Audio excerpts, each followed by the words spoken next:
Greetings, my name is Reed and you're watching MOI, and I'm a prepper. Crazy thing, yeah? Preppers.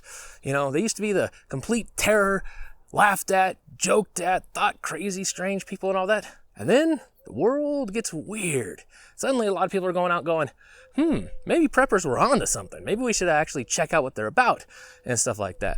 And if you've wandered here, hang around. There's all sorts of good stuff we cover: solar power, gardening, computer stuff, technology, anything I can think of, because I'm into lots of other things besides just prepping. Now, I was originally going to say I was kind of a younger prepper than other people, but then I added up how many years I've been doing it, and I was like, crud, where did 14 years go? So almost a decade and a half, actually, of doing prepping. Kind of got into a slow thing. But anyways, I thought it'd be good to give everyone a perspective of the current situation and all that.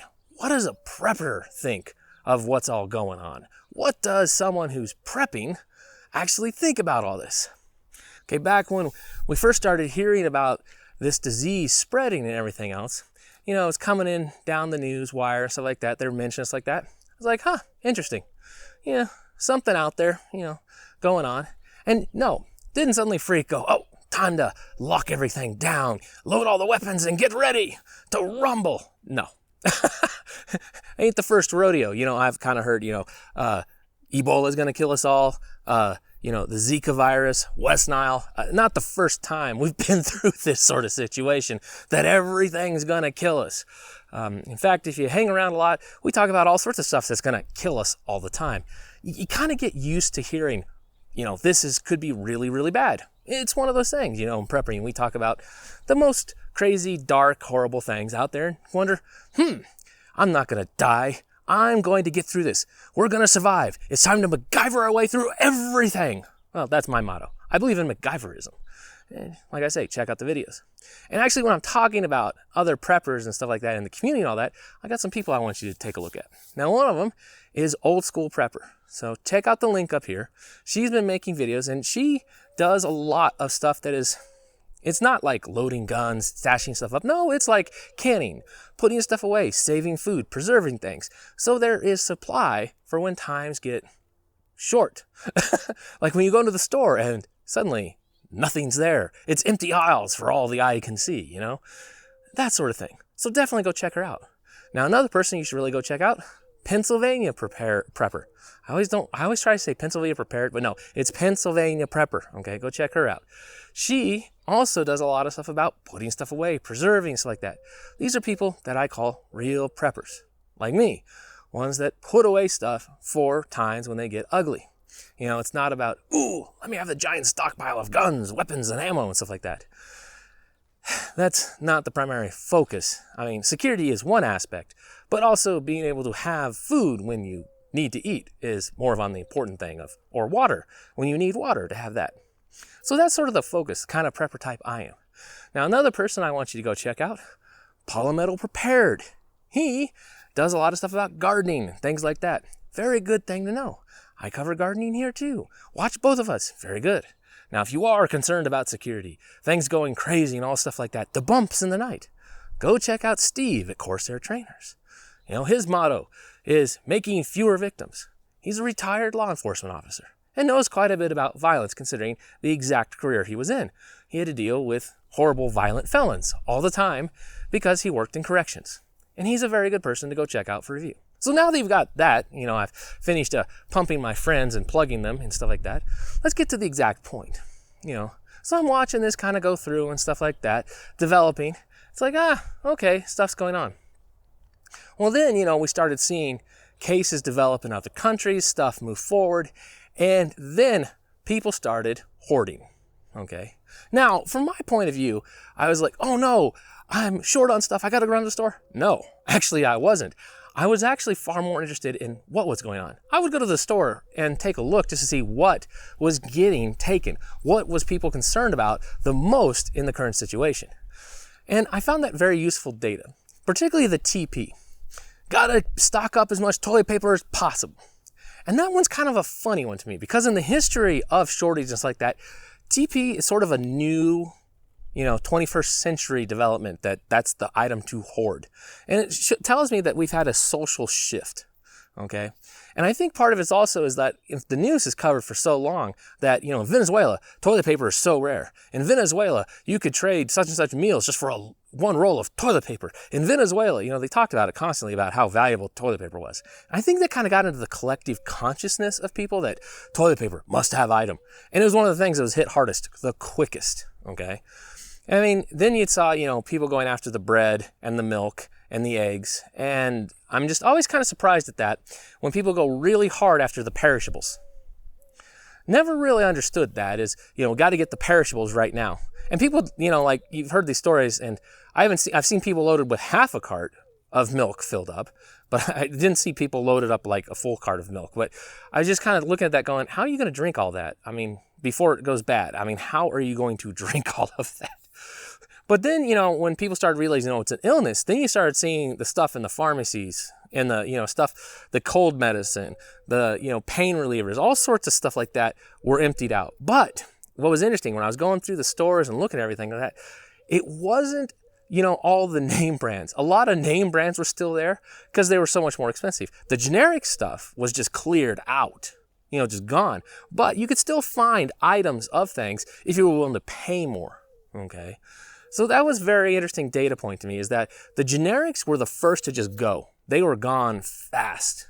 But name brands still persisted longer, even though people were getting more worried. Now, as it went on, and the news started getting more grim, they're talking about it, so like that, we've got cases developing here in America. We've got these issues in New York. It's a disaster zone, and everything else. I started to see more of the name brand gone and cleared out of sections when they were talking about, it's like this sort of disease. And so people get a lot of things related to that specific type of disease. And yes, I'm not naming it because YouTube is flagging it really bad if you talk about it, and I'm hoping more people will actually run across this video. And if you have ran across this video, like, subscribe, hang around. I promise I'm slightly entertaining sometimes. You just got to be patient with me. I do have some humor in the videos every now and then. It's strange. It happens. But anyways, so I was looking back at that. And for me, we actually have a good stockpile of food. We have a good stockpile of medicines, cold remedies, a lot of stuff like that. We have toilet paper. I don't have years of toilet paper. I mean, I've got some toilet paper. I mean, we were fine on toilet paper, still are. We haven't actually bought any yet. Still working on that. So for me, it was more of, I would go there and I would get gathering intelligence. And yes, people are like, spy stuff, right? Or something. No, everything is intelligence. Okay. You put it together, you see what's going on, and you learn what the reaction is people. One of the things about dealing with these sort of crises and doing what we're doing, we're after a measured response. Okay. It's like the joke I made in the front, lock down, get the guns ready, stack up the sandbags, get ready to mount the fortifications. We're going to blast everyone. No, it's knowing what's going on. How's the panic level? You're in the stores walking around and looking at everything, seeing what's being taken, what's most valuable, what is being used up. Then also you're looking to see the mood of people. Can you still talk to people? Are they friendly? Or if you try to talk to someone, do they kind of back off and don't want to talk to you? Or you get the grum responses, are people real nervous? Do people feel a lot of fear? Okay. Now that's an important point, as a prepper's perspective. That's why we would bother going in to the stores, risking our lives at possible exposure. We're going out there to check to see what the conditions are, more understanding of the perspective of the people. And this is very important because if you see a real big worry on people, you notice that people are really scared, nervous and all that, then we're going to be more interested in security. We're going to be checking up. We're going to be really worried about riots. We're going to start avoiding any crowds, people, stuff like that. We're going to really be far more cautious. Okay. Now here in my small town, because that's what I live in, is a small town, we're, according to the current census, I think they're projecting around 8,000 people right now. Something like that. So not huge, not tiny, little, as you can see, there's nothing behind me. I live on the edge of the city. I mean, it's barren out here, and I like it that way. I like being on the edge where it's real nice, quiet, pretty much almost no one comes by. I enjoy it, Plan to make one last move and we'll be further down the end of a dirt road. But anyways, back to the point, so we're down here in this town. people weren't really too worried. I mean, we've stuff like that. There's also a lot of people in small towns, we know each other, we can chat and stuff like that and discuss things. And so we would have a lot of discussions about, what do you think of all these people doing this? What do you think of all that? And it was interesting was I got to talk to some cashiers and other stuff like that, and they were saying, yeah, they would like at the Walmart was the hardest hit in my town. The little Walmart we have a little tiny one. Nothing like the big ones. I mean, we got a little tiny one. They would say, yeah, it was kind of interesting. We saw lots of people that we hadn't recognized come down and shop. So basically, the theory is that a lot of people like from the bigger towns were driving out here, hitting up our Walmart and taking everything. Okay. Now we have another store. It's called the John Brooks, and it actually got hit pretty good. There was a time when the meat was kind of low. A lot of the stuff, they were short on stuff like that, but they got their supply back a lot faster. So in my small town, the place to go shop is the John Brooks. It's more pricey than the Walmart.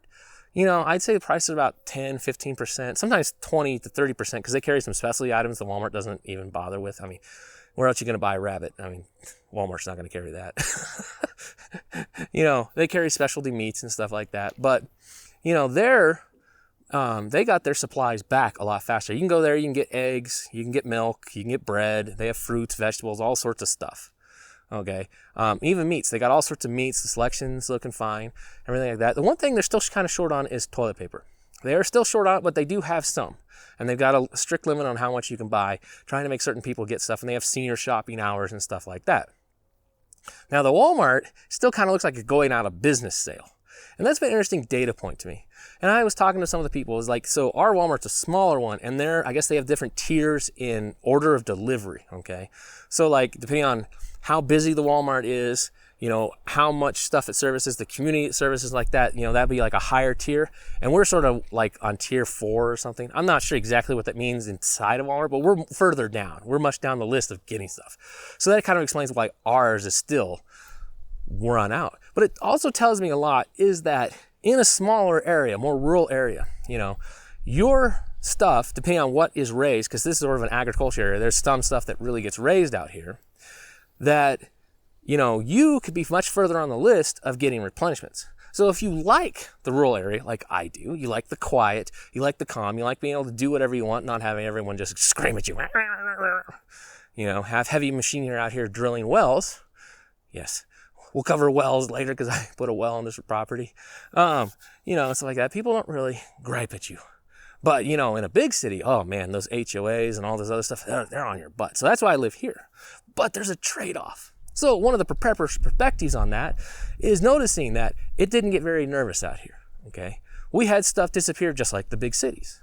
Now, our little store that was local, that serves the local community, restocked quickly and restocked on a lot of the local goods, especially very quickly. All right. Now, but our Walmarts like that, still very out of stuff, right? So we're down the list. So like if we had a major crisis, all right, I'm not putting this in the major list, that you would see things come back a lot slower to a smaller area and community, okay? Now, the other thing that was very interesting to me is in the big cities when we traveled up there, and we did it rarely. I don't really like crowds much and stuff, but we did go. Traffic up there, much emptied out. So I was plus on the traffic. I could drive where I drive without having to scream and yell, "What the heck is wrong with you, you crazy?" Not a big fan of big city driving, okay? But yeah, so plus, crazy world diseases traveling around and everyone freaking, traffic's quieter, nicer to drive. But people were a lot more nervous and stuff. People weren't very willing to talk. People were more standoff, and you got a real vibe. People were on edge. And so, right now, because we're filming this here on April 2nd, April 3rd, we're filming this real quick. You can tell that if this goes on longer, if they're saying, we're going to have to stay in, lockdown and all that other stuff, till like July, I'm really concerned about possible riots. That is one of the points I'm saying on my prepper's perspective, that in bigger places of concentrations of people, I am concerned with riots. And it generally comes from around people not having much food, people thinking that stuff is going wrong, they're not getting communicated with, where's the real government help? They keep saying all this bad stuff on the news, and people just getting nervous. Now, one of the things you kind of learn when you're in the prepping community is bad news and crazy wild stories and lies and rumors and all that stuff travels quick. All right. You can be checking boards and like one guy says something like it turns into, we're here, doomsday's coming, this day, and it's gonna be like, an asteroid and stuff like that. By the end, the thread is like the world will explode at midnight tonight. It's wild. Okay. So things devolve quickly into rumors of rumors, and it goes down the grapevine, and people panic. I mean, that's obvious from what we saw at the stores, the panic level. Okay. Now, a lot of times it's like, see, I can still go outside. I can still do stuff. I can go walk around, do all sorts of stuff like that. Back out here, it's real laid back. People aren't really caring too much on that sort of front. And we're not real high population density either, so they're not like super freaked out over stuff. The police are bored out of their mind. I've seen a lot of them when the city cops, all 12 of them or whatever, they get a call, there's like 6 cars there. But, you see a lot of the news going on. They're talking about the bigger cities, and obviously people are a little more on edge in different places. And so depending on what kind of neighbor you live in those cities, you're going to want to talk with your neighbors. Get a rapport going with them. It's really important. So that, stuff starts getting crazy, like you get riots and stuff, and that's the next escalation. You see riots and stuff like that happen. You could secure your neighborhood and take care of other people, provide an area of sanctuary and safety. And that's an important thing to consider. I also do the similar planning around my neighborhood and my stuff. If things got completely crazy, the idea is to provide sanctuary and safety in an area. Okay. Now, the other thing is that it's obvious you're looking at this sort of response is that overreaction is playing a large part in this situation. Now, like I said, it's not my first rodeo down this side. We've seen all sorts of panic go out and stuff. But this is one of the first times we've seen real deep panic engulf the world. There's something new. I mean, take a look at the stock market. Right? So we've seen just a huge thing, and we're starting to see impacts in places. Lots of people, 10 million now on unemployment, trying to get benefits, trying to get relief. Jackasses saying, if you don't pay rent, we're still evicting you. Oh yeah, that's nice. And stuff like that. So you still see a lot of jerks out there. But it's interesting, the panic level that just is engulfed.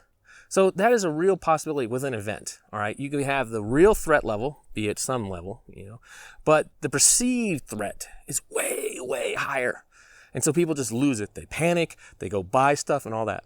And the other thing, as you saw, everyone's experienced across the nation and the world basically, is that panic buying is a real problem.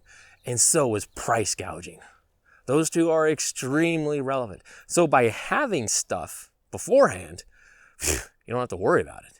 You see that giant run on guns and ammo, which I actually have to admit has been interesting because apparently 90% of the gun buyers are first-time gun buyers.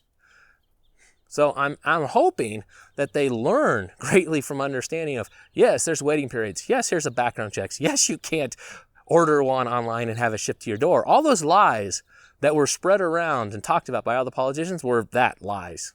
I hope you got a really good education and now understand things a little better, that when you see these people talking stuff now, saying stuff like that, they're lying their pants off. And if you want to be able to protect yourself, because one of the other things we've seen, the police have backed out.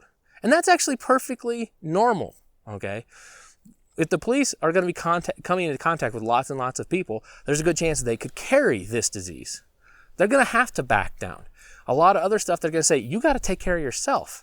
It's like that. Plus, if you see them getting ready for riots, worried about riots, because they're doing that in their own planning. I mean, it's just common sense on that. Well, maybe in prepper circles, okay, if things go crazy and all that, the police are going to be concerned with riots and big things like that. They can't have 3/4 of the force out from being in contact with other people and getting ill, okay? So when looking at a possible world virus traveling across, yeah, the police are going to back away and try to pull backs like that. Plus, a lot of them have families. They don't really want to take it home to their kids, get their wife sick, get, whoever else sick, their spouses. They don't want to do that. They have grandparents just like other people. They don't want to get them sick. They have their parents, grandparents or parents, grandparents of the kids. They don't want to get them sick and get them stuff. Because this unfortunate disease has a very high death rate in the much older crowd. All right. So it is very common. You will see that. The other thing, I guess, if you're new to this prepping thing and watch this video, like I said, subscribe, please do so. The police have no duty to respond. All right. All that lie that you see all these people talk about all the time saying, oh yeah, the police will come. Just call 911. They'll come save you. They have no duty to. All right. The police can take a total stand down. They could say, we're not responding for anything unless it's a full-blown, insurrection if they wanted to. They could do that.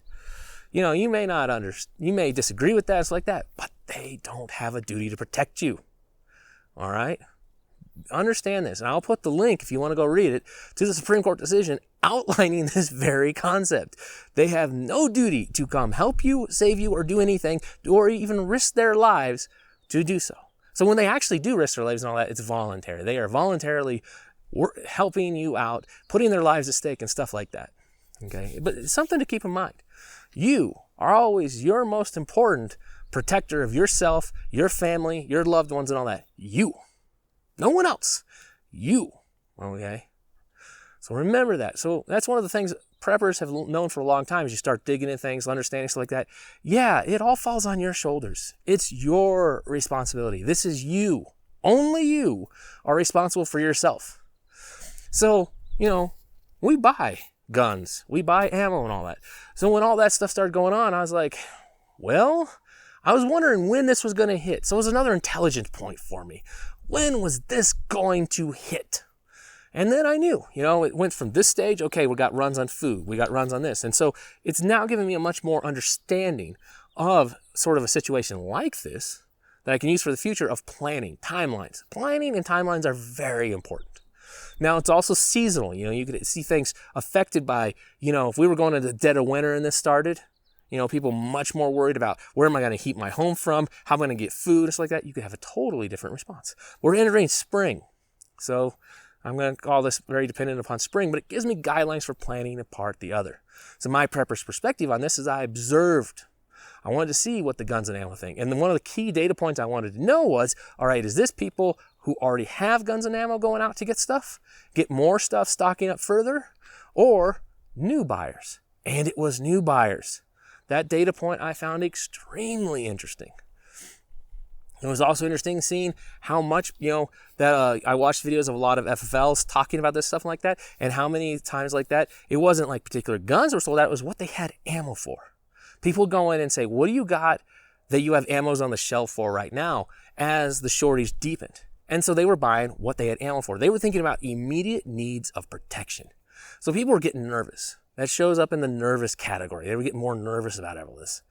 And also important thing to scale of what is next. All right. So right now I'm kind of hoping the world stays steady. We just kind of ride through this. People start getting better and we move forward and then come back. All right. Start moving on with life again.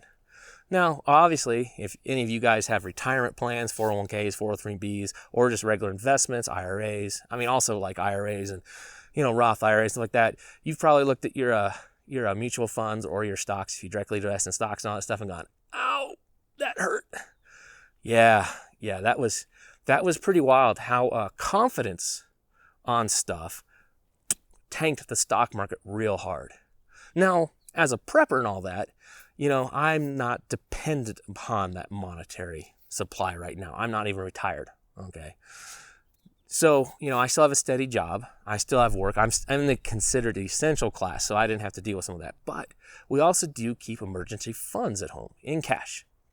Now, a lot of people say, oh, you shouldn't keep things like that at home and stuff like that because, you could be robbed. Yes, but I'll give you a counter example, all right? So we've had banks in town that have shut their doors. They have closed effectively. They're only doing voice or teleconference things, and they tell you to use the ATMs for things. You're not going inside. So if you had things in a safe deposit box, guess what? You're not getting it. And that could be a big problem. So if a big event, something like that happens, if you have it all in a safe deposit box, I think you're going to be in shit out of luck category. Yeah, I'm going to use a little French there. So that was another good data point is seeing banks actually alter their method of operation, saying we don't want contact with people. We're only going to do things through teleconferences, by the phone, and then, ATM machines. We just don't want to deal with the risk. And so you're not coming in to get your stuff out of your safe deposit box. I'm not entirely sure if that's completely legal or not. I have no idea, because I knew there's rules and restrictions on banks. They have to be open. The question is, what defines open? It's something I'm interested in learning more about and discussing that. But I found that very interesting to see banks close out and say, yeah, no coming into the bank. Now, several of the other banks, I chatted with some people that work there and stuff like that I know in town, they had to order a lot more cash. People were pulling out a lot more cash. And I found that very interesting. I knew that was probably going to happen, but it was also good getting the confirmation that, yes, they had to order more cash because more people were taking out more cash. Now, if you got really intense, right, we saw stuff going on and we saw bigger shortages and stuff like that, and things weren't improving any, I would actually be very concerned that we'd have runs on banks. And then you would see banks actually shut down operations or put limits on how much cash you could take out. So take this data point of, banks shutting down operations or changing operations could really affect you. If you had coins or you had, your gold, silver, whatever, and your cash, stuff like that in safe deposit boxes, probably not going to get to it. You're SOL, completely out of luck on that. And if you were thinking, I'll just take money out as I need it, if we got more worse, yeah, you could probably be completely limited just like everyone else. Even though you still have a job, still getting paid by direct deposit, you may be completely out of luck. Good point to consider. Well, I think I've gone off long enough on this. I think I'll make a bullet point one later, but that's sort of my prepper's perspective. Get intelligence. Go in and look at stuff like that. You don't need to really buy stuff. We got to sort of watch. It's like this. For us as preppers out here, we got to sort of watch and observe, learn from our plans, learn where things are changing from where we expected to. We had operational ideas of how things were going to evolve, how things were going to affect everything. We got to learn from it. For us, this is a giant learning experience. We're observing, learning, and so like that. For all the good ones out there, that's what they're doing. They are observing and watching things closely because it is providing real-world data for what we are preparing for. And that's very important. All right, hope you liked this video. I hope it was interesting. If you guys have any comments, questions, or whatever, leave them in the section. I'll get to you. And have a great day. This is Reed, out for now.